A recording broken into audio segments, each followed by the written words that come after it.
This video contains news and analysis related to a recent terror attack in Kashmir. The content may include sensitive visuals and discussions that could be distressing to some viewers. Viewer discretion is advised. We strongly condemn all forms of violence and terrorism. The purpose of the content is solely to inform and create awareness based on verified reports. কলকাতার যে সমস্ত থানা রয়েছে সেই সমস্ত থানাগুলোতে এখন siren বাজে। না এটা কোনো বিপদ সংকেত নয়, কিন্তু এই সাইরেনগুলো ঝালিয়ে নেওয়া হচ্ছে এবং তার জন্যই মক ড্রিল কলকাতা পুলিশের। বিপদ সংকেত বাজানো হয় থানাগুলো থেকে। 1971 সালের পর কোনো থানা থেকেই এই সাইরেন বাজানোর প্রয়োজন পড়েনি। বর্তমানে সেই যন্ত্রগুলো কি অবস্থায় আছে, থানার দায়িত্বপ্রাপ্ত আধিকারিকরা সেগুলো সম্পর্কে ওয়াকিবহাল কিনা তা খতিয়ে দেখছে লালবাজার। স্বরাষ্ট্র মন্ত্রক থেকে নির্দেশ এলে কলকাতা পুলিশ যাতে জরুরি ভিত্তিতে প্রয়োজনীয় ব্যবস্থা করতে পারে তারই প্রস্তুতি রাখা হচ্ছে। কি অবস্থায় আছে কলকাতা পুলিশের সদর দফতরের siren? Somen Mitra police commissioner থাকাকালীন 2021 সালে শেষবার লালবাজারে পুরনো কন্ট্রোল রুম থেকে সাইরেনের মহড়া হয়েছিল। কলকাতার একমাত্র ব্যক্তি যিনি দ্বিতীয় বিশ্বযুদ্ধের সময় কলকাতা পুলিশের সবকটি থানায় যে এয়ার রেড সাইরেন থাকতো, অর্থাৎ যখন জাপানি কোনো যুদ্ধ বিমান আক্রমণ করতে আসতো তখন মানুষকে সতর্ক করার জন্য পুলিশের তরফ থেকে যে সাইরেন বাজানো হতো সেই যন্ত্র ঠিক করতে পারেন, তার সঙ্গে আমরা রয়েছি। কেউ তো ঠিক করতে পারেনি, আমরা যে থানা থেকে খবর পাচ্ছিল কেউ কোম্পানি বানিয়েছে তারাও বন্ধ হয়ে গেছে। সব বন্ধ হয়ে গেছে। আপনি কি করে করলেন? আমার তো ছোটবেলা থেকে মোটরের কাজ করি আমি।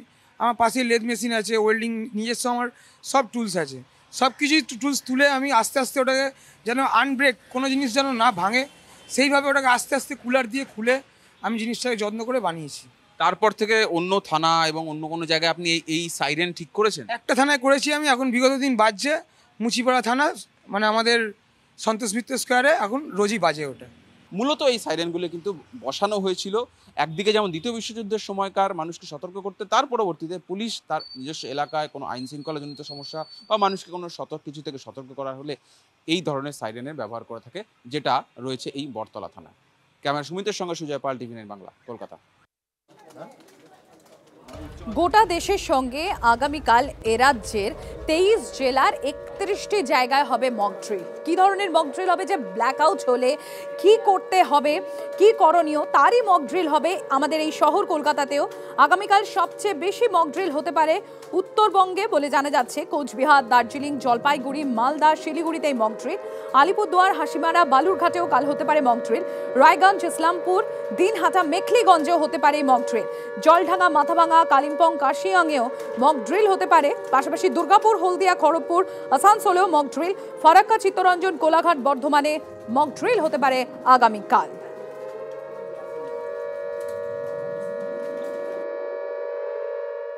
সিভিল ডিফেন্সকে ইতিমধ্যে সতর্ক করে দেওয়া হয়েছে।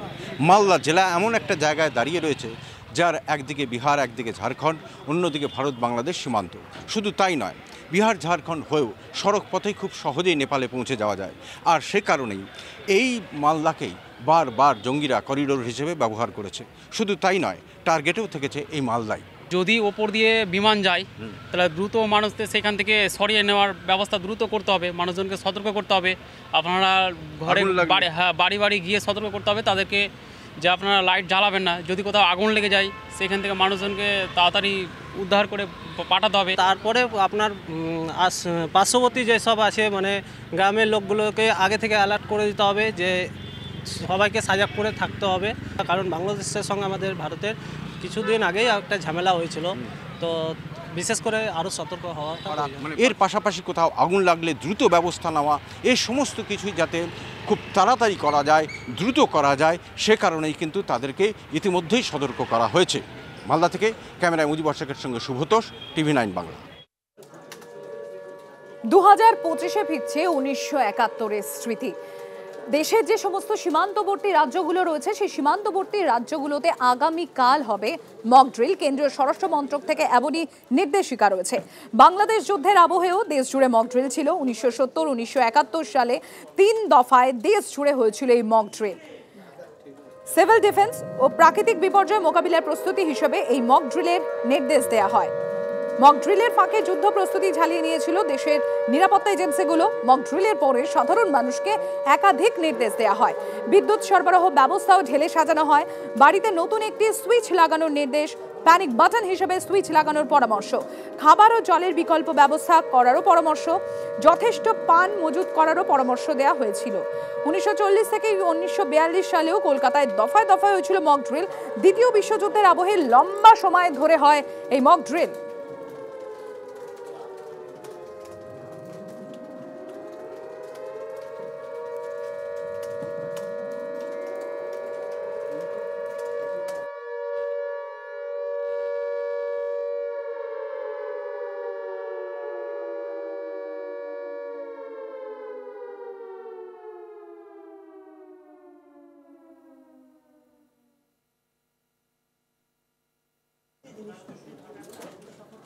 উত্তর পূর্বের বিভিন্ন গুরুত্বপূর্ণ রেল স্টেশন এবং সেখানে চলছে নাকা তল্লাশি, স্পেশাল তল্লাশি।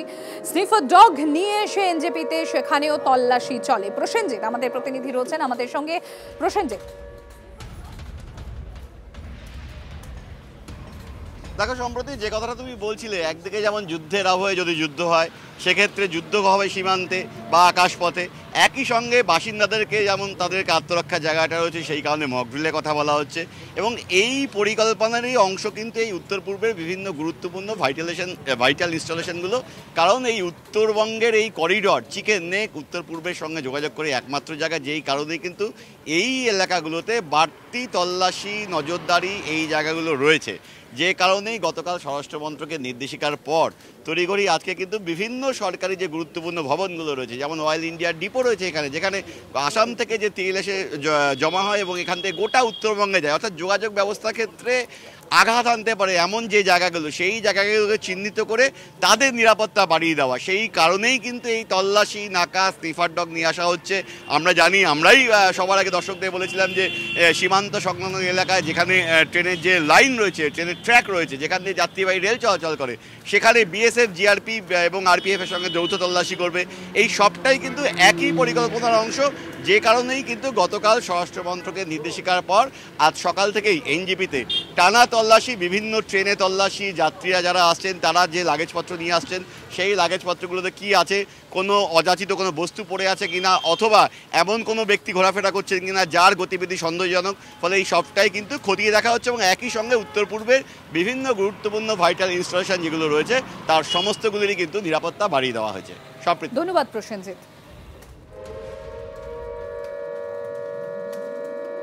যুদ্ধ হলে কিভাবে রক্ষা, তারই মক ড্রিল চলল উড়ি স্কুলে। আর টিভি 9 বাংলায় এক্সক্লুসিভ সেই রিপোর্ট দেখুন। सीधी तस्वीरें दिखा रहे हैं कि किस तरह स्कूल के बच्चे जो है उनको ड्रिल कराया जा रहा है कि अगर शेलिंग की स्थिति होती है, पाकिस्तान की तरफ से ये इलाका शेलिंग से प्रभावित होता है, तो उन्हें किस तरह अपनी सेफ्टी जो है वो सुनिश्चित करनी है। क्योंकि यहाँ जिस इलाके में सेफ्टी बंकर नहीं है या बच्चे स्कूल में मौजूद है, तो वो या किसी टेबल, कुर्सी या किसी ऐसी जगह पर नीचे छुप जा सकते हैं जहाँ पर वो शेलिंग से बच सकते हैं, बाहर नहीं निकलना है। ये तमाम बच्चे जो हैं इनको ये सिखाया जा रहा है। ये बच्चे जो हैं दूसरे बच्चों को डेमो दे रहे हैं कि किस तरह क्लास से निकलते हुए किसी टेबल या कुर्सी के नीचे जो है छुप जाना है। तो ये तमाम बच्चे जो है लगातार ये सीख रहे हैं कि किस तरह सरहद पर जो है अपनी सेफ्टी एंश्योर करनी है। कैमरा पर्सन सैयद मुर्तज़ा के साथ Irfan Qureshi, TV 9 Bharatvarsh, line of control, उड़ी।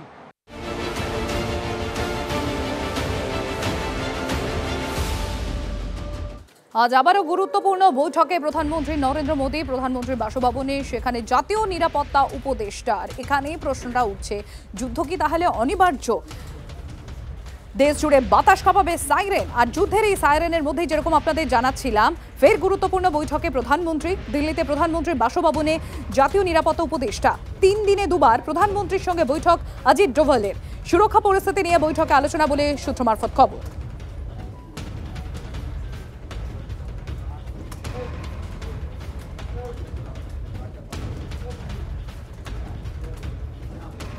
পাকিস্তানের রক্তচাপ বাড়িয়ে আরো বেশি শক্তিশালী হচ্ছে ইন্ডিয়ান নেভি। এবার রাশিয়ার কাছ থেকে একটা নতুন যুদ্ধ জাহাজ, যেটা জানা যাচ্ছে আইএনএস তমাল 28শে মে ভারতে পৌঁছচ্ছে। আর আইএনএস তমালের যেরকম আপনাদের জানাচ্ছিলাম যে 28শে মে ভারতে এসে পৌঁছচ্ছে। আর এই আইএনএস তমাল হচ্ছে একটি তালওয়ার শ্রেণীর ফ্রিগেট। রাশিয়া থেকে ভারতে পাঠানোর প্রস্তুতিও ইতিমধ্যে যে প্রসেস থাকে সেই প্রসিডিং শেষ হয়ে গিয়েছে। শত্রুপক্ষের ঘুম কেড়ে নেওয়া অত্যাধুনিক এই যুদ্ধ জাহাজ শুধুমাত্র হাতে পাওয়ার অপেক্ষায় এখন ভারতীয় নৌসেনা।